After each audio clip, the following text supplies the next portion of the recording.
Direktur Jenderal Organisasi Kesehatan Dunia atau WHO Tedros Adhanom Ghebreyesus menyerukan para pemimpin Afrika untuk memperkuat sistem kesehatan di benua tersebut. Dalam KTT Luar Biasa Kesehatan Uni Afrika di Accra, Ghana, Tedros menegaskan bahwa penanganan penyakit tidak cukup hanya dengan pengobatan, tetapi juga harus mengatasi akar masalah seperti kemiskinan, konflik, pendidikan yang rendah, akses air bersih, dan ketimpangan gender.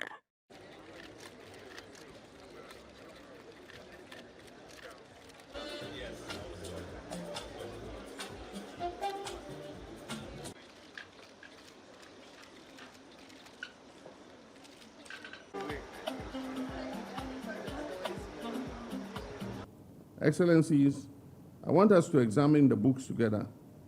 Our continent is still home to 2/3 of the 40 million people living with HIV worldwide. A true tragedy. But the more encouraging fact is that AIDS-related deaths have fallen by nearly 3/4 since their peak. Right there is the proof we need that when we rise to the occasion, our problems will crumble at our feet. On tuberculosis, I often hear that 17 of the world's 30 highest burden countries remain in Africa.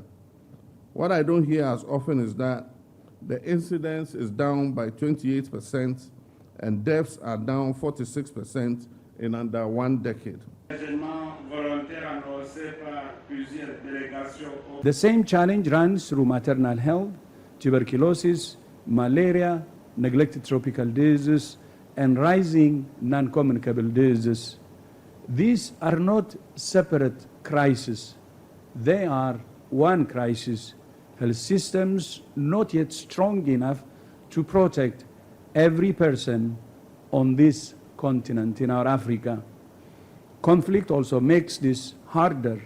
As you may know, in Bunia, Ituri province, an Ebola outbreak is spreading amid active armed conflict, slowing contact tracing and keeping health workers from communities.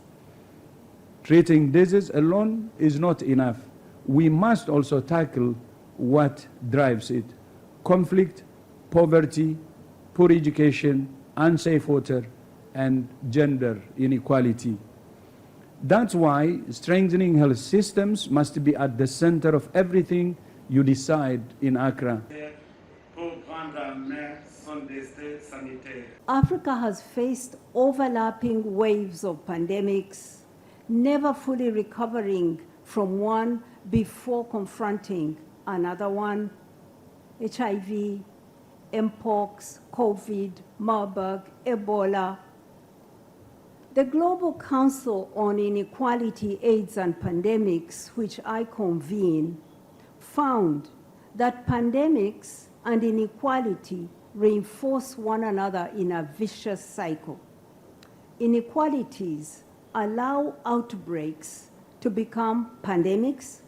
Pandemics in turn deepen inequalities within and between countries, and then they become more vulnerable to the next pandemic. Breaking that cycle is one of the defining challenges of our time. Just a few weeks ago, Africa demonstrated how to do exactly that. Through your Common Africa position, adopted by ministers of health, you helped shape the political declaration on HIV/AIDS adopted by the United Nations, at the United Nations by the member states of this world. Africa spoke with one voice and the world listened. I congratulate you. C'est sur cette note de détermination et d'espoir.